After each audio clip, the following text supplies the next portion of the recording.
So this video is about solving equations by taking the square root. And basically you have to understand some things about square roots. For example, if I actually take a square root of 45, you may have simplified that before, but in simplifying square roots, basically one property is that if you figure out what numbers multiply together to be 45, for example, 9 times 5 gives you 45. The property allows you, the product property allows you to say, well, if both of these have been multiplied together, I can take the square root of each one and multiply them together.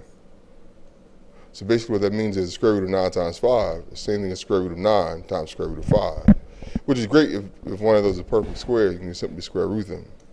Give you 3 times square root of 5. So 3 times square root of 5 means 3 square root 5. So that's one way of simplifying square roots. Another way you can think about the exact same problem, if you didn't recognize that 9 was a perfect square or so forth, you could break that up to be, again, 9 times 5. And then if you broke it down further, that would be 3 times 3 times 5. Now they have them all down to all prime numbers. You're looking for any two identical numbers underneath the radical. Will be one of those numbers outside the radical. So for example, these two square root of 3's equals one of those 3's outside the radical. Gives you 3 square root of 5. So once you recognize two of them underneath, it's one of those numbers outside, still giving you 3 times square root of 5. So anyway, that's how we take square root of radicals. Okay, so I got a new one, and this says simplify the square root of 648. What I mean by simplify is take any perfect squares that's underneath the radical, out in the radical. So one way you can simplify this is start dividing by numbers you know for sure go into it. It's even, so I know 2 can go into it, so I can start dividing by 2 if I wanted to. It may be more productive also to figure out what kind of perfect squares go into it. So only choosing perfect squares. Perfect squares are being 1, which is not very useful in this case, but 1, 4, 9, 16, 25, 36, 49, etc. So if you think about what perfect squares go into it, could save you a little bit of work. But truth be told, if I look at this big, huge number like 648, I would just start with 2, and I would start dividing 2 into this number to make it smaller and smaller.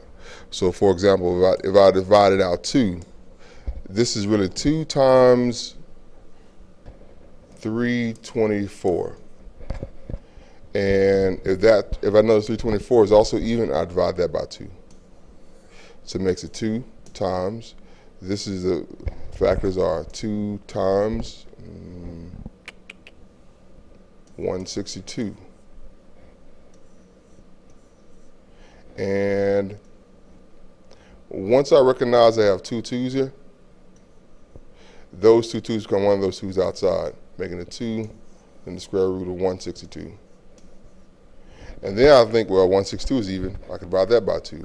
So 2 times the square root of 2 times 81, which is great because I recognize 81 is a perfect square. So this is really 2 times the square root of 2 times the square root of 81, which we know the square root of 81 is 9. Make it 2 times the square root of 2 times 9.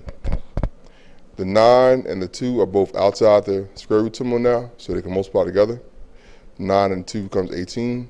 This 2 is underneath the square root symbol, so it can't multiply with anything else that's not also underneath the square root symbol. So our answer is 18 square root of 2. We can check to make sure it's right. Like I can plug in my calculator 18 square root of 2 and see if that decimal is equivalent to the square root of 648. Let's check. All right, so the square root of 18 square root of 2, according to my calculator, is about 25.4558. And if I plug in the square root of 648, it's also about 25.4558. So it works. So those two numbers are equivalent, meaning I have simplified it. Once you get it down to prime numbers or numbers that no longer have perfect squares underneath, you know you're done. You can stop. For example, I gave you the square root of 10. I know I can't go any further with the square root of 10. Why? Well, if you broke down the square root of 10, it's simply 2 times 5. And 2 is prime and 5 is prime. There's nothing else you can do with that. So you may as well just call it square root of 10. So whenever you have all prime numbers or no more perfect squares as one of the factors of the numbers you have, you know you're finished with that. So that's going to be really useful as you go on, because you will be taking square root of numbers and so forth in this lesson. Okay, so another way of simplifying radicals is if they're not written as a whole number, but instead written as fractions. So this radical, and just so you know, the radical is this symbol right here. That square root symbol, another name for it is a radical. So when I say radical, this is what I'm referring to, and the spelling of it is radical. So that's what we're referring to. So anyway, another way of simplifying radicals is to take the square root of each part where you have a fraction being divided. So basically what that means is if I give you the square root of a fraction, that means take the square root of the numerator, 29, divided by the square root of the denominator, 4. If any part can be square rooted, you should. For example, you can't square root 29, you just leave it there. But you can square root 4, that would be 2. So square root 29 over 4 is equivalent to square root 29 divided by 2. So that's one way. Using that same logic here, if we have square root of 36 over square root of 14, that means basically the square root of 36 divided by the square root of 14. You could also reduce this fraction now and have smaller numbers to work with later. That would be perfectly fine as well. But I'm going to leave it as it is. This gives you 6 divided by the square root of 14. And square root of 14, that's really 2 times 7, so both those numbers are prime. So I'm going to leave it there. In this next one, what I have is square root of 16 divided by square root of 25. That would be square root of 16 divided by the square root of 25, which is 4 over 5. So that's how you can simplify each one of those. All right, moving on. Technically, though, this is not completely simplified. There's a process called rationalizing the denominator. So we're going to talk about rationalizing the denominator a little bit later, but basically it means you don't want the radical on the bottom. You can simplify it further, whatever. But it's a perfectly fine answer until you actually do learn how to rationalize the denominator. All right, another example. All right, so just so you know, the symbol underneath the square root symbol is called a radicand. Radicand. The symbol here just mentions a radical sign. And in this case, this is a square root symbol because there's no little number up here on top. So anyway, that's just basic facts and vocabulary you're going to need as we go further. All right, so rationalizing the denominator. This is the process of rationalizing the denominator. When you want to rationalize the denominator, you don't want the square root symbol on the bottom here. So to get it from being on the bottom, you want to make it a whole number instead of being a square root. So to make it a whole number is whatever this number is, you multiply it by it. If you multiply a radical by the exact same radical, what happens is you get the number underneath the radical. So if I want to rationalize the denominator, this is times. I'll basically multiply the numerator and numerator by the square root of 5 over the square root of 5. The reason why I can do this is square root of 5 over square root of 5 gives me 1. So I can multiply this thing by 1 and not change it. It's a simple property of math. So because we multiply by 1, it gives you a cosmetic change. It's not a real change, it just changed the way it looks a little bit. So if that's the case, my numerator is now 2 times the square root of 7 times the square root of 5. And my denominator is square root of 5 times square root of 5, which is 5. But if you didn't recognize that, you can just call it square root of 25. At some point, you should recognize square root of 25 is 5. So now your numerator is 2 times square root of 7 times 5 is square root of 35 over 5. And there's nothing else you can do with this. You can't divide 2 into 5 and get a whole number. You can't take the 5 here and divide it into the square root of 35 because this is underneath the radical and this is not. If this is underneath the radical, you could, but since this isn't, this is as far as you can go. But our goal was to rationalize the denominator, as in you no longer have a radical on the bottom, and you don't. There's a whole number now, and it's 5. So now the denominator has been rationalized. All right, all those skills you need, now we actually talk about solving equations. All right, so solving equations for x. Given the equation 6x squared plus 2 equals to 20. We could simply solve this by taking the square root if we isolate the x first. So we can get the x squared symbol alone. Right now, this piece isn't alone. It's been added to 2. So you want to subtract 2 away.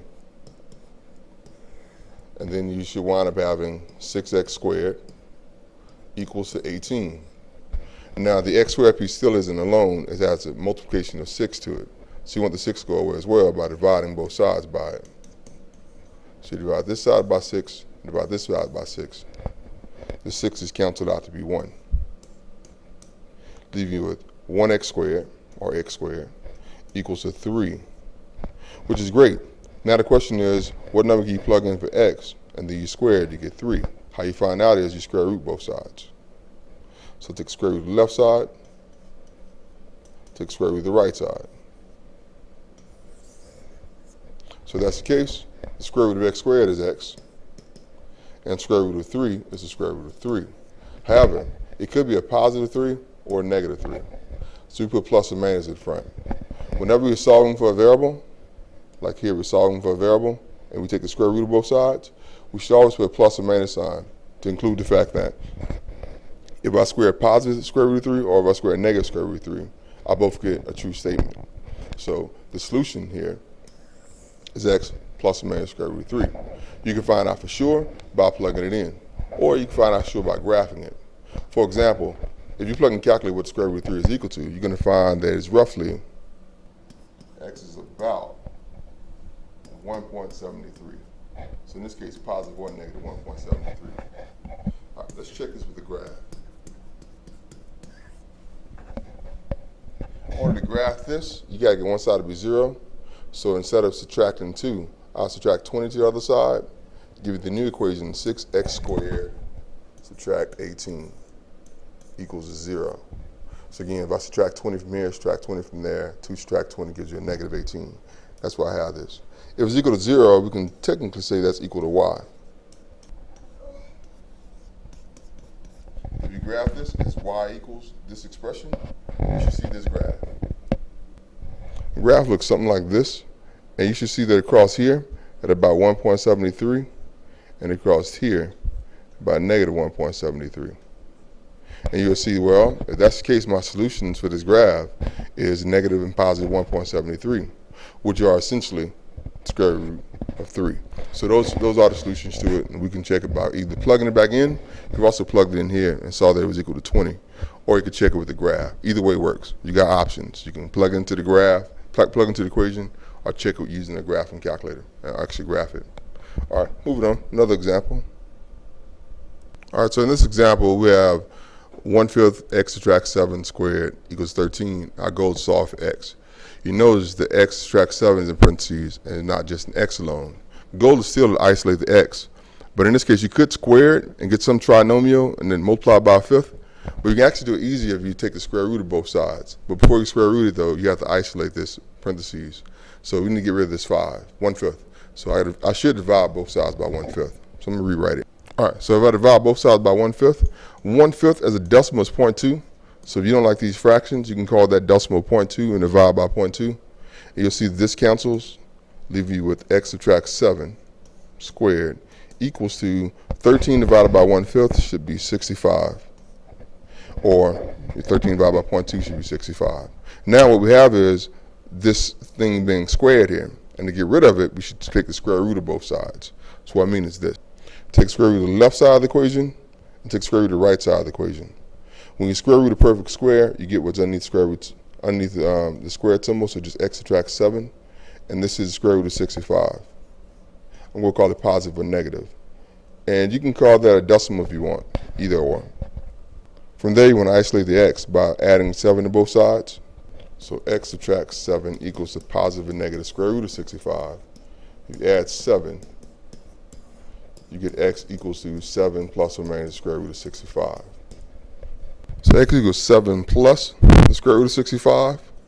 If you plug into the calculator, that's roughly 15.06.